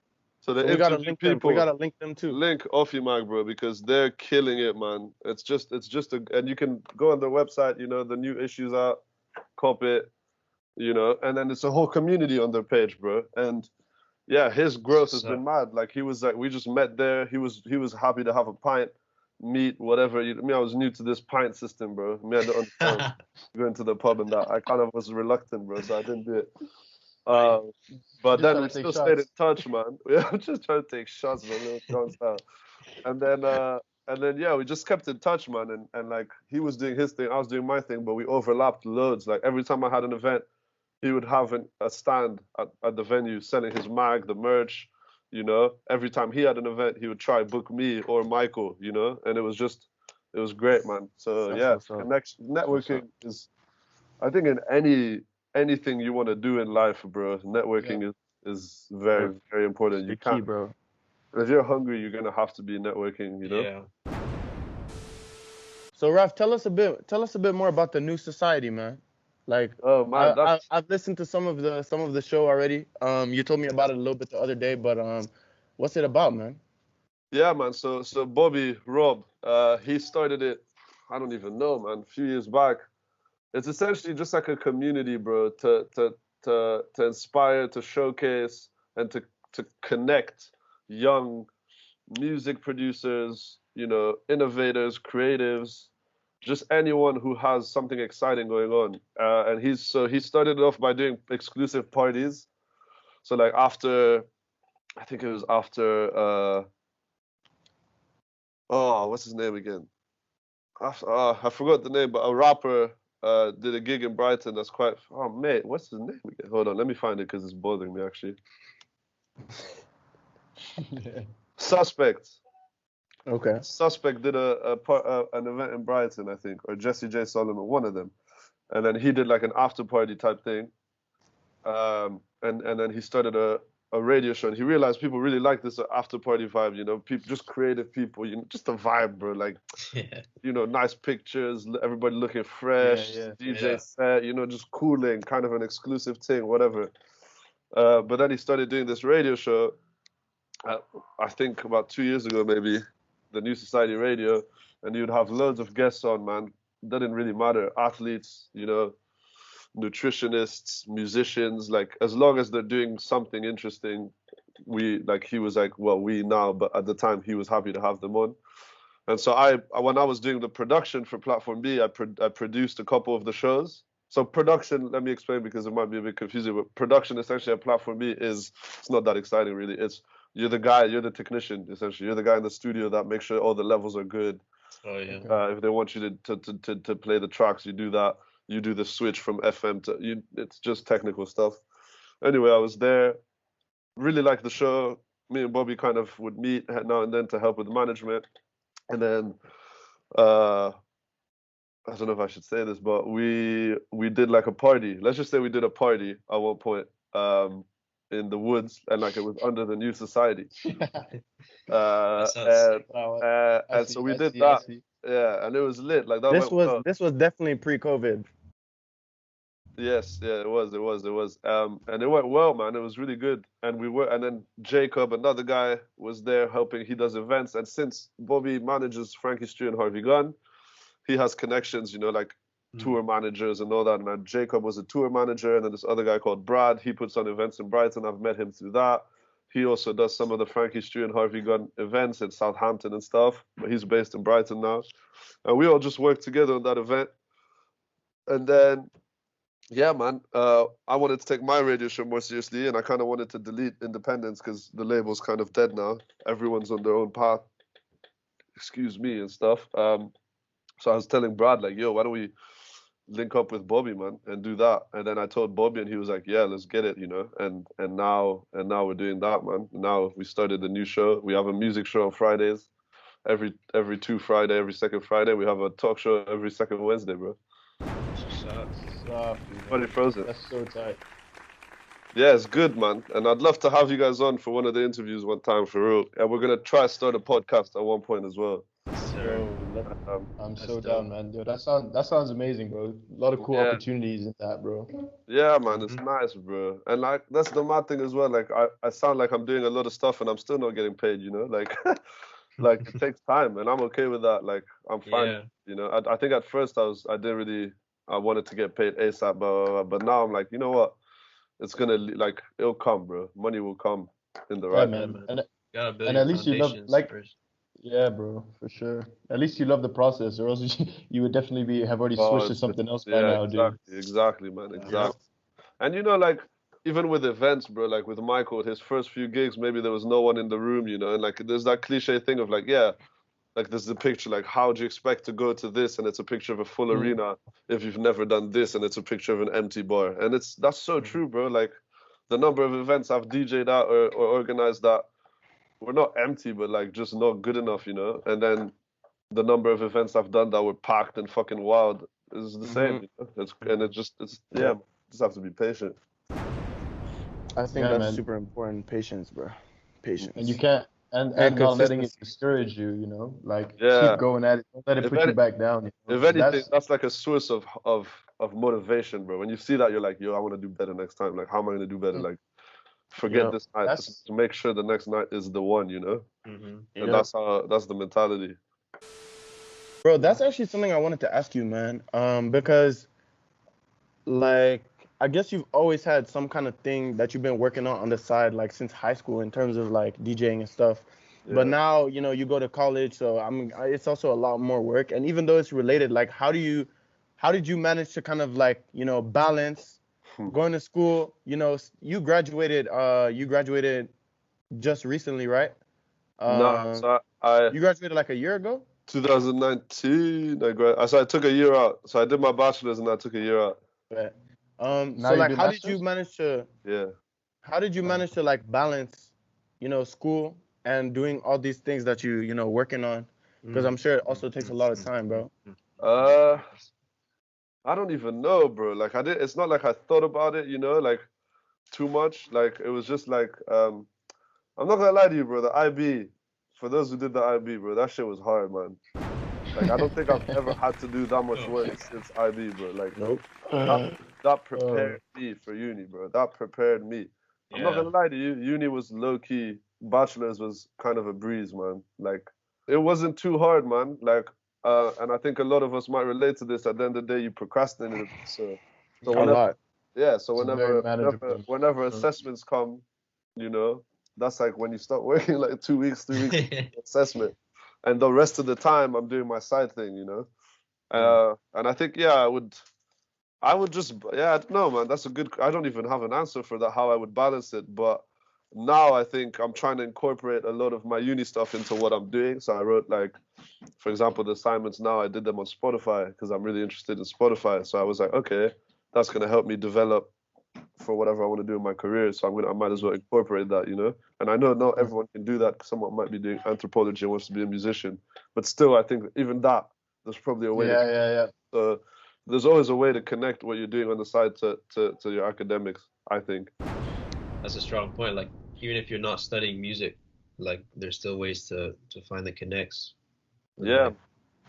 Yep. And I mean, I think that's something that's important for us to realize, and I think for everyone else, I guess that's listening, that that they maybe want to start a certain project, become a musician, become an artist, become whatever it is that you want to become. That's not necessarily right now what you're studying, or that you feel might take time on the side. But it's like, all I can say is like it's possible and it's worth it. If you really love doing it, you're gonna find the time to make it work once you start. But the difficult part is starting, bro. The difficult part is starting.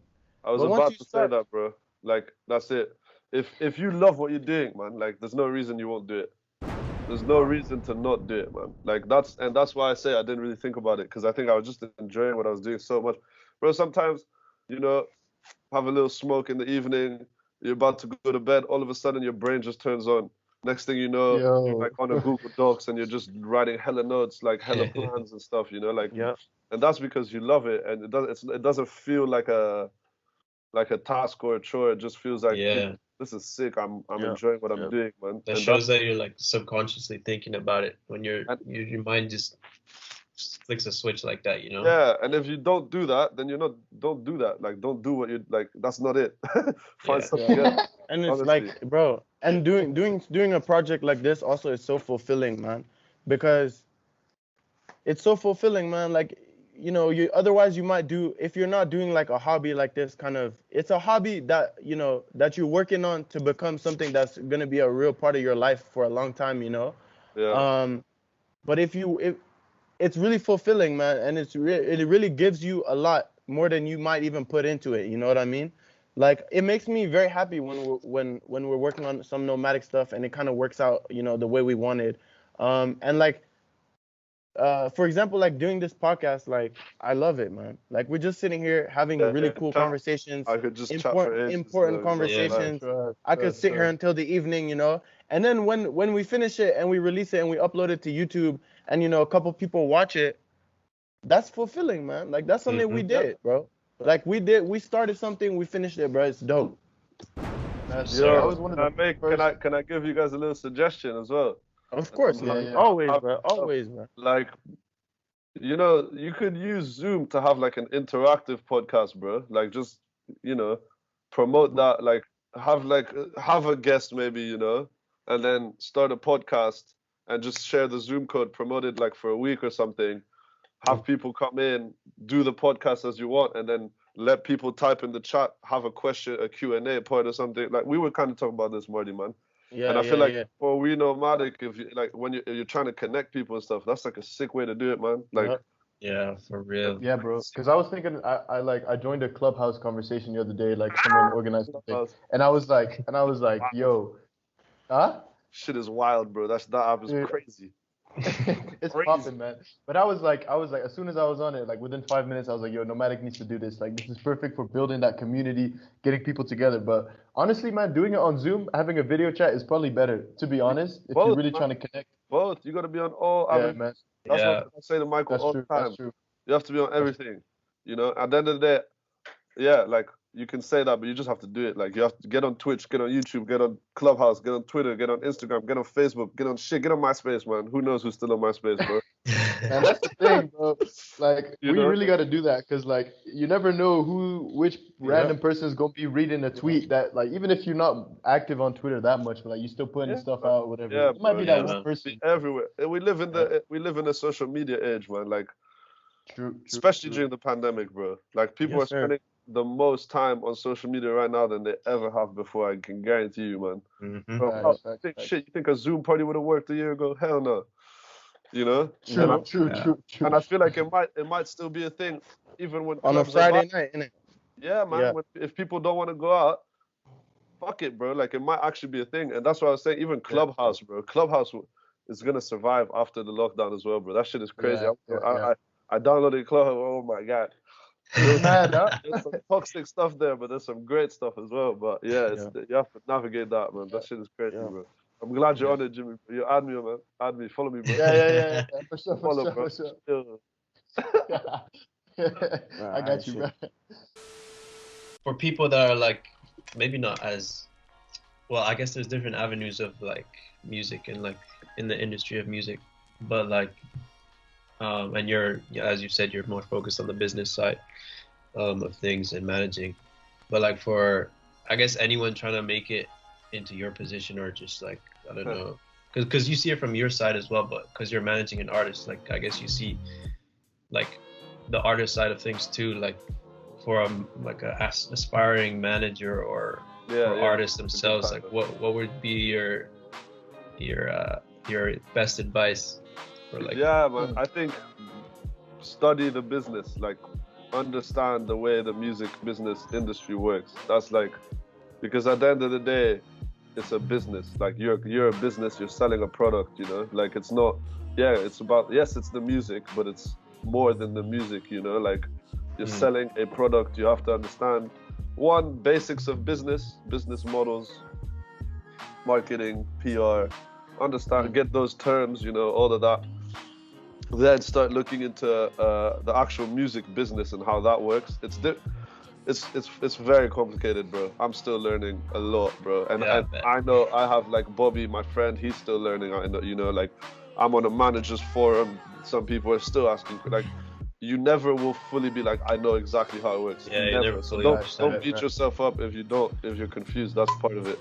I learned so much just by doing, you know. Yeah, I think also like, sorry to interrupt, but like no. Though, like just from listening to your conversations and your experience, I think like immersing yourself in like an environment that is like where you want to be is probably the best thing you could do for yourself, because then you're like meeting people and you're like subconsciously learning from them, you know. And it's, as you've said before, like you're enjoying that time and it doesn't feel like you're learning. So and even like, for example, people will be like, oh shit, I can't do that during lockdown. No, you can. You know, online there's loads of forums, there's loads of chat rooms, there's loads of Clubhouse. Fuck it, man. There's loads of music manager stuff on Clubhouse. There's loads of music business stuff on Clubhouse. I'm on a music managers forum on Facebook, you know. And it's not like I had to apply. Like maybe you have to apply, and then, you know, those Facebook groups that you apply and you just get accepted regardless. But, you know, join those things, learn the music business, maybe get a book on the music industry, just to have. That way, whenever you have any question about something, about publishing, about masters, about recording rights, about PR, about sync, you just open that book up, look at the table of contents, and just go to that paragraph, you know, and just read it, and then you'll understand it, you know. So I have one book I can recommend. Hold on. Yeah, I was about to ask. That's dope, man. That's something that I underestimate for sure, man. Like understanding the industry. Yo, Raf, Raf, I bought that book last summer, bro. No, I bought that book 2 years ago, man. Bro, this is it, man. Oh, I'm really? pretty sure, dude. This is a good book, bro. All you need to By know who? about the By music who? business by Donald We Passman. have it, bro. We have it. Yeah. That's on the right Yeah. track. But yeah, Hmm, just I recommend that. yeah, bro. Like I think that's it because shit. Who am I to give advice? At the end of the day, like you said, I'm an aspiring manager, you know? But that's how I'm doing it, and I'm learning a lot that way. Bro, but I think that even already today and what we talked about, like, I think all of us learned a lot, and I think you know, For we sure, definitely bro. there's definitely a lot of valuable stuff in what you've told us already today. Appreciate that. Especially because, like, what's really awesome about this conversation is that like Jimmy and Lewis really at the cusp of getting really into the music industry more and more, you know what I'm saying? Like, that's something that we're all working on. And you know, you're like the next stage above us, really more. You know, you really got your foot in it, you know what I mean? And really starting to get traction, and it's awesome for us to be able to learn from each other. And like 100, man, 100. you're in a position where the lessons that you're teaching, or that you know that we can get from what you're saying, is very relatable, you know what I mean? Because you're very much at that stage where it's like, bro, I just got out of college and I'm doing all these things to get the industry. But it's not like some guy who's managing Travis, like, oh yeah, you know what I'm saying? Yeah. Bro, like, we don't even understand that, bro. What he's telling us, you know what I'm saying? So I mean, that's why it's really dope, bro. I would say, yeah, one thing, definitely watch like podcasts and interviews of other music managers. Like, there's some good. Yeah. There's a great YouTube channel I started watching called Burstimo, Burstimo, and it's these two people, put the link, and they do some really good stuff, man. Like about really good videos explaining stuff, and there's so much, man, now that so many resources you can learn from, you know. But yeah, I would say the main thing, I guess, the main advice, going back to Lewis's question, is learn about the business. Yes, make your music, but learn about the business, learn your rights, you know, try understand contracts. If you don't, get a lawyer, invest in yourself, you know, like, don't be shy to invest. And just make sure you have good PR, like, understand, just learn the business, man. That's it. Alright. And if you ever need help, just hit me up, yeah? And if I can help, I'll help. That's what's up. Appreciate that, bro. Appreciate that a lot, man. Yeah, for real. So we've talked at length about, you know, some of the things that you love about music, the music industry, and some of the things that you don't like. And you know, we've gotten into it a little bit, but what would you say, so we can end on a good note? What would you say is like the thing you hate the most, or like the shittiest thing about the music industry, and what do you love the most about it? I like that. Yeah, is it cool if we all go as well, yeah? I want to hear what you guys have to say as well. Yeah. I mean, I'm not really in it like that deep yet. I feel like you have, like... you can still have an opinion. I'm not in it that deep either, bro. Like, don't worry. Like, I think what I hate most, low key, is man, these like big record labels. I think there's a lot of problems with like, again, this is gonna be business oriented, but with copyright and royalty payments with Spotify and stuff, and it's hard. It's too hard for musicians to make a living, in my opinion, and it's not taken seriously enough. I think it's not talked about enough, because you have these, you know, huge stars, celebrities that make millions in this, but I think a lot of people don't understand the business, and that's one thing that bothers me, because it's not easy to make money, you know. And that's one thing I hate the most, is probably that artists sometimes are maybe kind of not lied to or manipulated in a way that will benefit someone else, man, and that's a shame. So there's a lot of exploitation in the music industry, man. A lot, and a lot of fake people, man. So that's probably the thing I hate the most. That's a lot of things, but and then the thing I like the most. What were you gonna say? I was gonna say, like, you kind of being in it, like, do you feel like, even on like the connections you make, do you feel like a lot of the connections in the music industry are very, like, for example, like, do you feel like people often like want things from you? Like, is it always like a transactional type of relationship? I mean, it depends, man. I think I'm very lucky with the people I work with at the moment, and the people I've met. Honestly, the people I work with now, I haven't really ever felt that. But But at the end of the day, yes, it is that, you know, like you need to bring something to the table, man. Like you can't, and that's it. But you also need to know your worth and your value, you know, like don't underestimate yourself. Because if you're bringing something to the table, you know, so you got to understand that that's valuable, whatever it is. If it's a song, if it's a connection, you know. But yeah, I think that, I mean, see, this is the thing. I haven't really reached the higher levels of the music industry yet. Like Marty was saying, I might be a step ahead of you guys, but I'm still at the beginning. So I'm still like in independent, you know, working with independent labels and stuff like that. But yeah, I think that once you reach higher levels of the labels and majors and stuff like that, then it gets, yeah, you'll probably find that a lot, man. Yeah, definitely. I guess my favorite thing then, to make it a bit nicer. Yes, sir. It's what we were saying earlier, man. Like fucking music, bro. Like that shit connects people, man. The music. Yeah, man. The actual music, bro. Like the and the vibe, the energy. Because music has like everyone has an energy, and music has an energy, and every song has an energy, you know. And people, yeah, man. Just the way people react, you know, and feel when a certain song or a DJ set is played or a concert, you know, like that's crazy, man. There's nothing that matches that. Nothing in the world, I think, matches that, you know. You almost feel at home. You forget about, as a nomad almost as well, like you could listen to Afrobeats anywhere in the world and you'll be like in your zone, you know what I mean? Yeah. For real, like, man. It just teleports you back to a certain place, a certain man. feeling, man. You just forget, start dancing, shit, back to next door. Trinity and the places like there. Yeah, elements. House. Yeah. But yeah, man. What about you guys though? I don't know about music industry, but like I guess from the point of view of, I don't know, just like music in general or like creating music.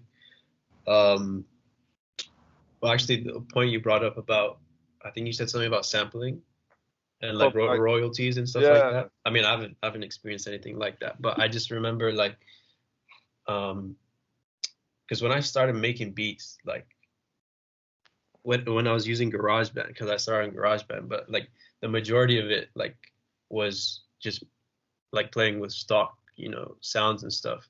But then when I started expanding and like learning about, you know, different like DJs / producers that are using like old sounds and old like actual songs to make new beats, I was like, damn, this is kind of tight.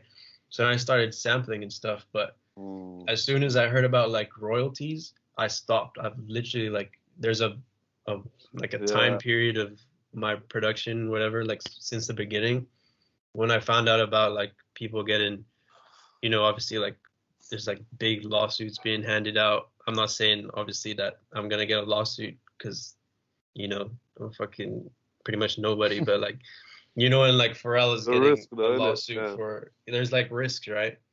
So as soon as I found that out, I was like, I completely stopped and didn't incorporate any sampling into my music. Yeah, I think it's a shame, man. I think it's a shame, man. Because sampling is a beautiful thing, man. And yeah, it's a shame, bro. But do you use Splice or anything like that? Yeah, so like, I mean, this was like back in the day when I would literally just be taking songs off YouTube, you know, MP3 converter, and then just making stuff. But I think like nowadays, I think there's definitely like other tools that you can use, like Splice, for example, and different like plugins like Arcade and stuff that, you know, people make samples for you basically that you can manipulate. I feel like stuff. I don't know, like how musical are you? Because I know you play like bass and stuff, right? Yeah. Because like at the end of the day, like if you find a sample you really like and you're worried about copyright and all that, you might as well try recreate the sample yourself, dude. Yeah, for sure. Like for when we had that contract with Kia Blue, for example, there was a sample there, and then we sent it over to them, and then they got another guy to recreate the sample. So that for real? Yeah, and it worked. Like that's mad. Like completely recreate, like in the same way, or like I don't know. I don't know if it's the exact same way, but it sounds the same. It sounds the same. So it's probably like very similar, but then it's just recreated. So it's not. That's actually it's not taking the actual file. It's copyright law is fucked though, man. Like that's another thing.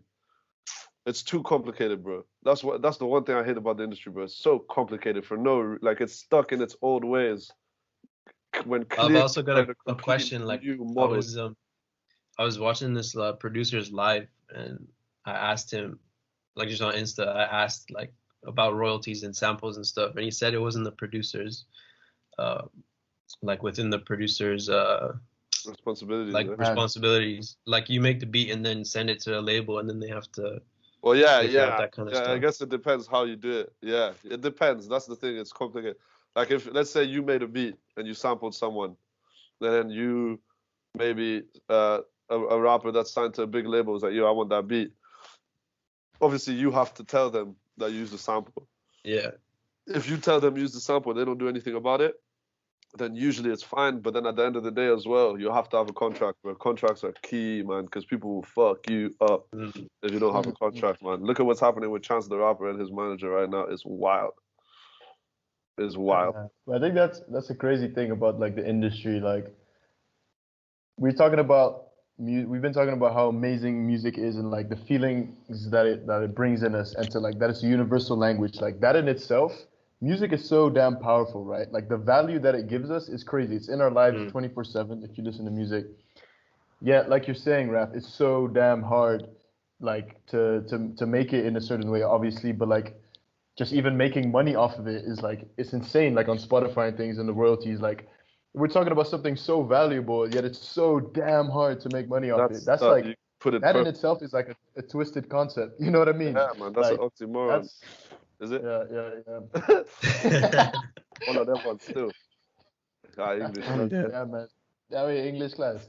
No, but like, yeah, that's just the yeah, exactly. It's a bit twisted in that sense. Like, yeah, I guess ever since music became like yeah, it became more than just about the music. You know, at the end of the day, it used to be very. Now it's like it's an industry. You know, people. Yeah, it's always been very much an industry, but yeah, I get what you mean, and I think that now although there's more opportunities for people to potentially make it, you know, and that's what the big labels. I was watching this thing the other day, like a board of people from the government, like fully just like going in on label like executives about about like Spotify contracts they have and stuff, and these guys, the label executives, were just all like, yeah, you know, like. There's more opportunity. That's the one thing they say. There's more opportunity. It's a great time, and it's not false. It's not false, but it's not a level playing field. It's not fair. It's not. It's much easier if you're signed to a record label to get on New Music Friday, you know, and Rap Caviar and all that stuff, because they have deals with labels. Yeah. Some of the with Spotify, and some of the labels have shares in Spotify, you know. So. So it's like that. Yep. But you know, that being said, Lewis, for example, there's so many avenues to make revenue. As a producer, you can sell sample packs. You can live stream on Twitch. People donate. You can even set up a Patreon account, which is kind of like the old model of getting funded. Like in the medieval times, for example, painters would have patrons, right? And these patrons would pay them to support them to create art. And now you can do that with Patreon. You can have an account, and then you can have subscribers that pay a monthly fee, like £5, £2, it doesn't matter. Like one artist has 14,000 Patreons. They all put £1 a month. That's 14 grand a month from just one thing, Patreon. Cashing. You know? And then imagine if she adds all her other revenue streams. And I think that's one thing that's important with creative industries now, is that you have to have loads of revenue streams. You have to be okay with doing different things, you know, and not just focusing on one thing, because that's going to be your demise. Like you have to branch out. You have to have different ways and avenues to make money. DJ classes, production classes, I don't know, whatever it is, you know. Yep. That's great advice. Live stream on Twitch playing FIFA or something. Anything, you know, like literally, bro. There's people that do wild, like Kenny Beats, man. The way he's doing the what's it called again? The series when he has rappers come in the booth. You know the one. The cave. Yeah, that's monetized. I found out who Kenny Beats was in quarantine, bro. She was so tight, like so dope, man. So dope, you know. And I bet a lot of the money he made was from that. Yeah, there's so many ways to make money apart from the actual music. Stream. And then look into like synchronization opportunities. That's when your music is played in adverts or TV shows. And we have a sync deal with a company that represents us. We don't have any offers yet, but you know, you never know. And those offers are big. Like when sync comes, it's like 5 to like 50K type thing, you know, like, and it's like a one-off payment type thing. Well, it depends on the contract, but yeah, there's loads of ways to make money, but it's hard. It's definitely hard, but yeah. So shit, man. We gotta educate ourselves more, dude. Yeah, that's it. That's the message, man. Everybody learn about the music business. Yep. Education for the nation. And the thing is, like, this ties back into everything that we spoke about today. When you're learning these new things, right? And like you said, like Raf now, he mentioned a couple things to us that we're gonna have to look into after this. And we're gonna look into it. And the only way, you know, to learn about it is we gotta try it, man. That's everything. That's everything we said today, man. You learn a new thing, you see a new opportunity, whatever that may be, and just go for it, man. Dog, listen, man. Thank you so much for this conversation. Thank you, but this is lit. We could keep it going. That's the thing, honestly, man. But we gonna cut it off somewhere here. But one day, let's just call and just chat, bro. Like, if you guys are down, honestly. Down. We can test the Zoom one, innit? Like, if you guys are down. Yeah, hell yeah. Alright, let's do it. Clubhouse even, man. We'll see. We'll do something. Whatever it is, man. But yeah, I could definitely talk for hours, bro. With you guys, it's lit. But yeah, we really appreciate it, man. And like, bro, I think you're inspiring us with what you're doing, bro. Like, we love to see it. I really love, bless, bro. We really love to see it. And the way we always like to close out our podcast is we got a backup, but we always ask our guests, what is, like, this is our quote of the day, man. So what is your favorite quote? Maybe by somebody that inspires you. If you can come, if you got it on the spot. If you don't got it on the spot, bro, you know, we got you. We got you. Fuck yeah, you wasn't ready. I don't know, bro. Yo, you know what? I was actually thinking about this the other day. I was like, damn, like, I gotta start learning quotes, bro. Like, that shit is lit. Like, you know, if you just drop a quote, like, people are like, ooh, baby. That's how we try I don't really know a quote off the top, man. Alright. Fair enough. I know we put a lot of pressure on our guests when we just drop this. I like what you guys do though. I like that. That's like the sick way to end. I wish I had a quote. Like, I feel bad right now. Yeah. No P, dude. To be fair, bro, I feel like you said quite some quotable things throughout, dude. Like some things that really there were moments I was like, yo, this is quote of the day right here. Not gonna lie. Man's not taking other people's quotes, man's creating his own. That's it. Lewis, drop the knowledge, bro. Lewis, give us a quote. This is just because I think it's relevant to the conversation we had about like feelings, like feeling music when there's, like, you don't have to speak to anyone but you can speak to them through music, and how it's like a universal language of its own, and it's pretty simple. It's just there are no words, only music there. Ooh. And I think, like, when you were talking about changing currents and how you met him, like when you're outside, you know, and then you heard his beat, and then you went inside, you're like, yo, what is this? Like, he was kind of speaking to you without actually speaking. Yeah, man. What? That's it. Who said that quote? Did you guys write it? No, of course, man. No, I'm kidding. That was Vivaldi. Who was it? Vivaldi. I'm gonna have to look into Vivaldi. You know what I'm saying? Get some quotes. Classical music, innit? Yeah. No, that's a sick quote, man. That's beautiful. Right, man. To all the listeners, thank you so much for tuning in today. We really appreciate y'all so much. Every single one of y'all, you know, please, you know, subscribe, like the video, and share it with your homies, you know, who want to hear more about the music industry. Raf, thank you so much. Thank you so much for pulling up. For having me. Thank you. Good to see you guys, bro. This was Nomad M, Nomad Slim, Nomad Huyo, Raf.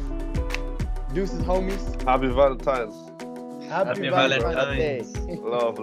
Peace. Peace. Take care, bro. Take care.